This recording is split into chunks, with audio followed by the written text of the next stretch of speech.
আসসালামু আলাইকুম এভরিওয়ান। আশা করি যে যেখান থেকে আজকের ভিডিওর সঙ্গে রয়েছেন সবাই খুব ভালো আছেন এবং সুস্থ আছেন। আলহামদুলিল্লাহ আমরা সবাই বেশ ভালো আছি।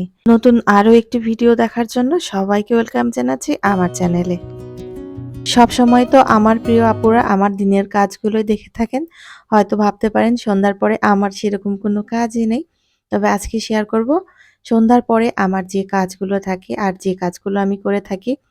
আর এমন কিছু কাজ করব যেগুলো গুছিয়ে রাখলে আমার পরের দিন সকাল থেকে দুপুর পর্যন্ত কাজে অনেকটা হেল্প হয়। তাই সেটা পুরোটা আজকে আপনাদের সাথে শেয়ার করব। তার আগে চলুন সন্ধ্যার নাস্তাটা বানিয়ে নিই।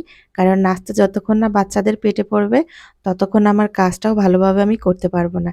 সন্ধ্যার এই খিদাটা একেবারে একটা দুষ্টু একটা খিদা যেটা বলতে পারেন। একেবারে বাচ্চারা মাথা খারাপ করে দেয়।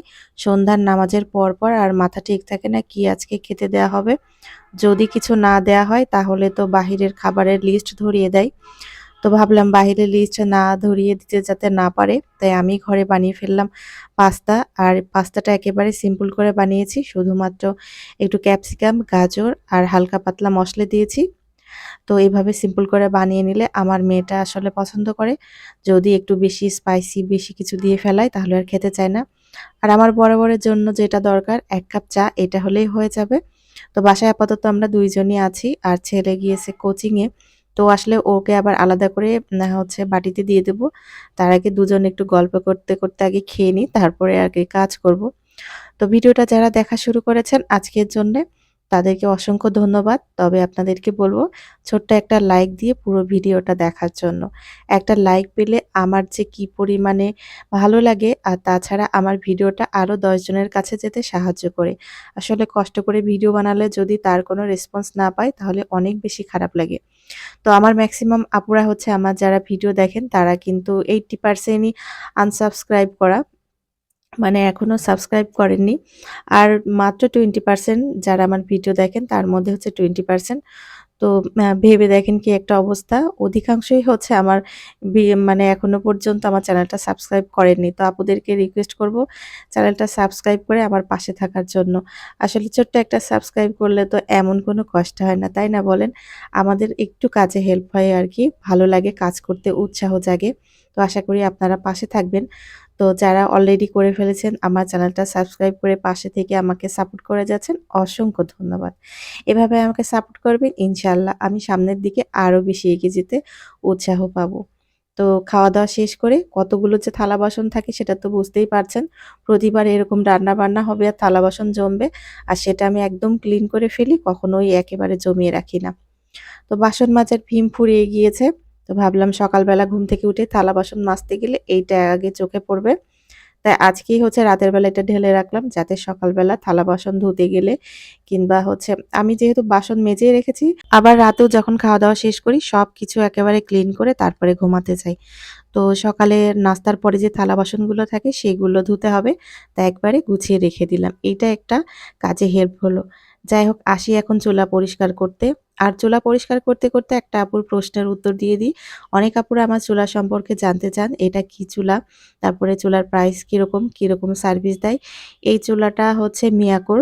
তো চুলাটা আমি প্রায় ৩ বছর হয়ে গিয়েছে কিনেছি। আলহামদুলিল্লাহ বেশ ভালোই চলছে।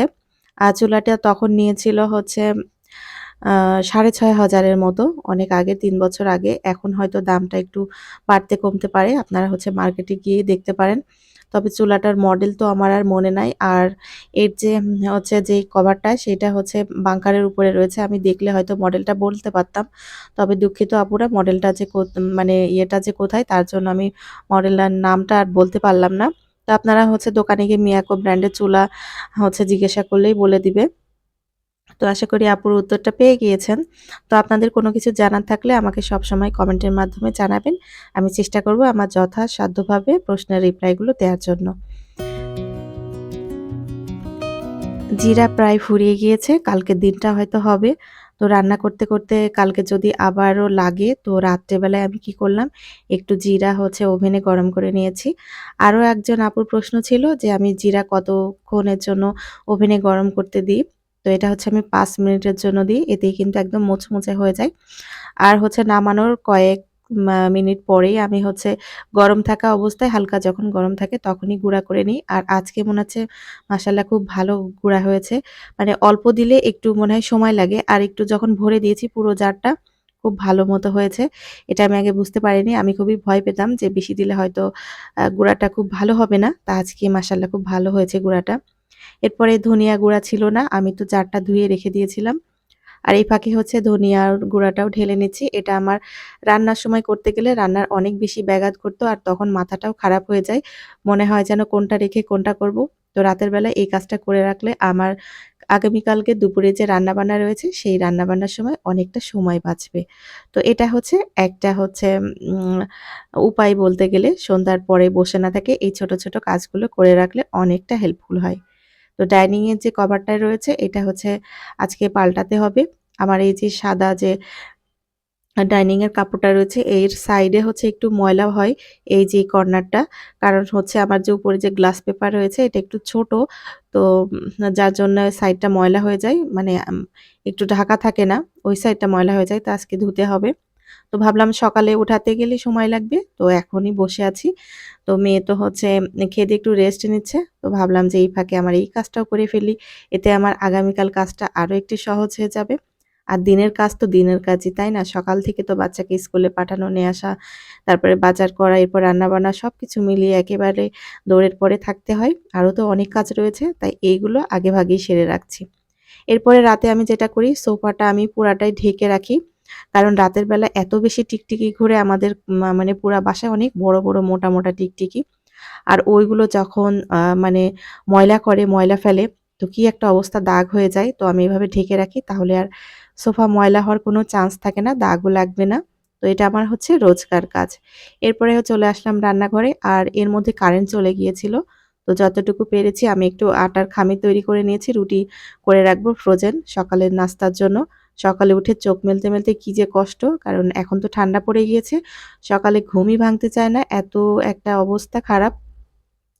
আর ঠান্ডার দিন তো খুবই আলসেমি লাগে। তো সেখানে চোখ মুছতে, মুছতে এসে রুটি বানানো আরো বেশি কষ্টকর। তাই ভাবলাম কিছুটা রুটি বেলে রাখি। ফ্রোজেন করে রাখলে আমার আগামীকাল সহজ হয়ে যাবে কাজটা। তো এই যে আমি যখন রুটি বেলছিলাম, আমার মেয়ে কিন্তু আরেশা পাখি এসে তার প্রতিদিন বায়না থাকে রুটি বানালেই তাকেও হচ্ছে কিছুটা বেলতে দিতে হবে। তো ছোট একটা আটার আমি খামির দিয়ে রেখেছিলাম একটা রুটি করার জন্য। সে আবার সেটা ছোট, ছোট করে ৪-৫ টা রুটি করেছে। তার হচ্ছে এই বাহানা। তো আমি মাঝে মধ্যে ওকে দিই, বুঝুক মেয়েদের কাজ করা আসলে দরকার, শেখারও দরকার। না শিখুক এটা হচ্ছে বুঝবে যে মা কত কষ্ট করে সংসারের কাজগুলো করে।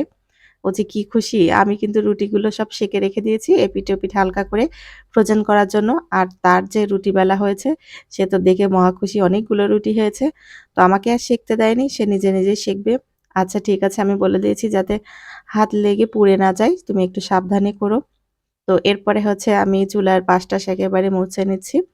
তারপরে হচ্ছে রুটিগুলো সেঁকা হয়ে গেছে, একটু লো আঁচে দিয়েছিলাম যাতে পুড়ে না যায়। তারপরে সে বলছে, "এটা আসলে বাবা খাবে আর আমি খাবো।" আমি বললাম, "আচ্ছা ঠিক আছে।" এরপরে হচ্ছে আমার রুটিগুলো এখন ঠান্ডা করতে দিয়ে দিয়েছি।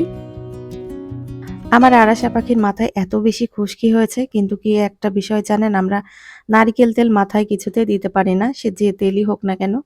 মেয়ে অথবা আমি আমাদের দুজনেরই সাথে, সাথে ঠান্ডা লেগে যায়। সকাল আসতে, আসতে নাক বন্ধ হয়ে যাবে আবার ঠান্ডাও লেগে জ্বর এসে যায়। না আমাদের নারকেল তেলে অ্যালার্জি মা-মেয়ে দুজনেরই। কিন্তু আজকে হচ্ছে দিয়ে দিয়েছি। এত খুশকি উঠতেছে মাথায়, সকালে যা হওয়ার হবে। স্কুল থেকে আসলেই শ্যাম্পু করে দেবো ভাবছি। তো রাতে একটু সুন্দর করে তেল দিয়ে দিচ্ছি, ও পড়ছিল। তো এই ফাঁকে একটু মাথায় যখন তেল দিয়ে দিচ্ছি, কি যে আরাম পাচ্ছিল, বলছিল যে, "ভালো করে মাথাটা একটু ঘষে দাও।" ছোটবেলায় এরকমভাবে মা যখন তেল দিয়ে দিত, আমি হচ্ছে দৌড়ে ছাদের উপরে গিয়ে লুকিয়ে থাকতাম। তেল দিতে আমার একটু ইচ্ছা করতো না। তেল দিলে আমি লুকায় আবার শ্যাম্পু করে ফেলতাম। আমার ছোটবেলা থেকেই তেলে খুব বেশি অ্যালার্জি, একটু ভালো লাগে না। সেই ভালো না লাগা থেকে এখন একটা অসুখে পরিণত হয়ে গিয়েছে। তেল দিলেই ঠান্ডা লাগে আর জ্বর আসে। তো মেয়ের যখন মাথায় এভাবে আশ্রয় দিচ্ছি, আমার ছোটবেলার কথা মনে পড়ছে। এখন হয়ে গেছি আমার মার জায়গায় আমি, আর আমার মেয়ে হয়ে গিয়েছে আমার জায়গায়। এভাবেই জেনারেশনের পরে জেনারেশন চলে যাচ্ছে আর আমরা বুড়ো হয়ে যাচ্ছি, তাই না? দিন দেখতে, দেখতেই কিভাবে চলে যায় বোঝাই যায় না। যাই হোক তেল দেয়া হয়ে গেছে। এখন হচ্ছে চুলটা একটু বেনি করে দিলাম। তাহলে রাতে ঘুমাতে সুবিধা হবে। চুল ওর বেনি করে দিলেও খুলে ফেলে। এই যে পড়া শেষে একটু দুষ্টামি করবে, ভাইয়ের সাথে খেলা করবে। এর মধ্যেই কিন্তু চুলটা খুলে ফেলে। তো তো আজকে মনে হয় খুলবে না, শ্যাম্পু করা থাকলে তাড়াতাড়ি খুলে যায়। আর এখন যেহেতু বেনি করা আছে, চুলটা তেল দেওয়া আছে, চুলটা বাঁধাই থাকবে। তো এর মধ্যে হচ্ছে আবার কিচেনে চলে আসলাম। রুটিগুলো ঠান্ডা হয়ে গিয়েছে, এখন হচ্ছে বক্সে করে নরমালে রেখে দেব আগামীকালকের জন্য। তো আজকের কাজগুলো আপনাদের কাছে কেমন লেগেছে, একটু হেল্পফুল কিনা একটা ছোট্ট কমেন্ট করে জানাবেন। আপনাদের উপকারে আসলে অনেক বেশি ভালো লাগবে। হয়তো চেষ্টা করেছি আমার মতো করে দেখানোর জন্য। আর এই কাজগুলো আমি সচরাচর প্রায় করে থাকি। তবে রাতের ভিডিওগুলো একটু অন্ধকার লাগে, তাই আর করা হয় না। আপনাদের সাথে শেয়ারও করা হয় না। তবে আজকে একেবারে শেয়ার করে ফেললাম। তো ভিডিওটা ভালো লাগলে আপনাদের ফ্রেন্ডস অ্যান্ড ফ্যামিলির সাথে শেয়ার করে পাশে থাকতে পারেন। আজকের মতো এখানেই বিদায় নিচ্ছি। আবারও দেখা হবে নতুন কোনো ভিডিও নিয়ে। আল্লাহ হাফেজ।